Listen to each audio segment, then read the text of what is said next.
তিরমিজির একটি হাদিসে এসেছে, মানুষ যখন গুনাহ করে তার অন্তরে একটি কালো দাগ বসে যায়, এবং যখন আরেকটা গুনাহ করে তখন তার অন্তরে আরেকটু কালো দাগ বসে যায়।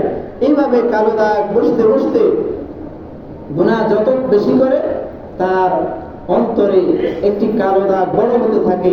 এক সময় সে অন্ধ হয়ে যায়, মানে দ্বীনের জ্ঞান থেকে সে অন্ধ হয়ে যায়, আল্লাহকে চিনে না, ইসলামকে চিনে না, আল্লাহর ভয় ভীতি তার অন্তরে থাকে না, কেননা তার অন্তর তো নষ্ট হয়ে গেছে, কালো হয়ে গেছে গুনাহ করতে করতে।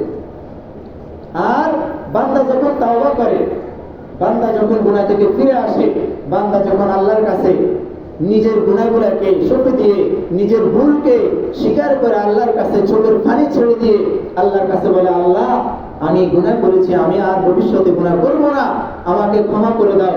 যখন বান্দা এইভাবে আল্লাহর কাছে তাওবা করে, তখন তার অন্তর থেকে সেই কালো দাগটা আল্লাহ তাআলা মুছে ফেলে দেন। সুবহানাল্লাহ। তখন তার অন্তরটা আবার পরিষ্কার হয়ে যায়, তার অন্তরের মধ্যে আল্লাহর ভয় ঢোকে, সে বুঝতে পারে ইসলাম কি, ঈমান কি, আমার কি করা উচিত, আমি কি করতেছি, আমার কি করা উচিত। এই কারণে অন্তরের কালো দাগটা উঠাতে হলে আমাদেরকে তাওবা করতে হবে। তাওবাটা কি? তাওবা মানে অনেকে মানে গালে থাপড়ানোকে তাওবা ভাবে, আসলে তাওবা হচ্ছে, তাওবা শব্দের অর্থ ফিরে আসা।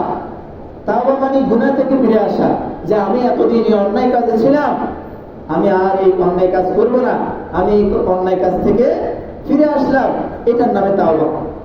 এবং অন্যায় কাজ থেকে ফিরে এসে আল্লাহর কাছে গোপনে কান্নাকাটি করা, আল্লাহ আমি অনেক অন্যায় করেছি, আমি আর ভবিষ্যতে অন্যায় করব না, এটার নামে তাওবা।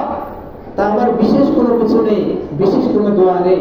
তবে আরবিতে অনেকগুলো দোয়া আছে, এটা পড়লে ভালো, যেমন আস্তাগফিরুল্লাহ, এটা হচ্ছে আস্তাগফিরুল্লাহ, আল্লাহ আমাকে ক্ষমা করে দাও, যে আল্লাহ আমাকে ক্ষমা করে দাও, আস্তাগফিরুল্লাহ আস্তাগফিরুল্লাহ আস্তাগফিরুল্লাহ। এই আস্তাগফিরুল্লাহ শব্দটা আমাদের প্রিয় নবী সাল্লাল্লাহু আলাইহি সাল্লাম দৈনিক 100 বার পড়তেন।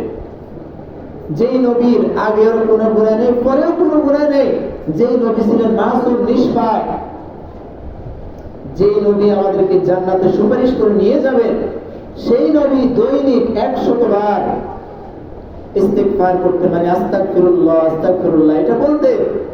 আর আমরা গুনাহগার বান্দারা কয়বার করি? আমাদের কয়বার করা উচিত? সহিহ মুসলিমের হাদিস, আল্লাহ নবী সাল্লাল্লাহু আলাইহি সাল্লাম বলেন যে ইয়া আইয়ুহান নাস তুবু ইলাল্লাহ ফাইন্নী আতুবু ফিল ইয়াউমি ইলাইহি মিয়াতা মাররা। সহিহ মুসলিমের হাদিস, আল্লাহ নবী বলেন, হে আমার উম্মতেরা, তোমরা বেশি বেশি আল্লাহর কাছে তাওবা করো, বেশি বেশি ইস্তিগফার করো, কেননা আমি নিজে নবী দৈনিক 100 বার আল্লাহর কাছে ইস্তিগফার করি। আমাদের তো অনেক বেশি শত শত বার ইস্তিগফার করা দরকার। যে নবীর কোনো গুনাহ ছিল না, সেই নবী 100 বার করতেন, আর আমরা উম্মতেরা 5 বারও করি না, দেখা যায় 10 বারও করি না। অথচ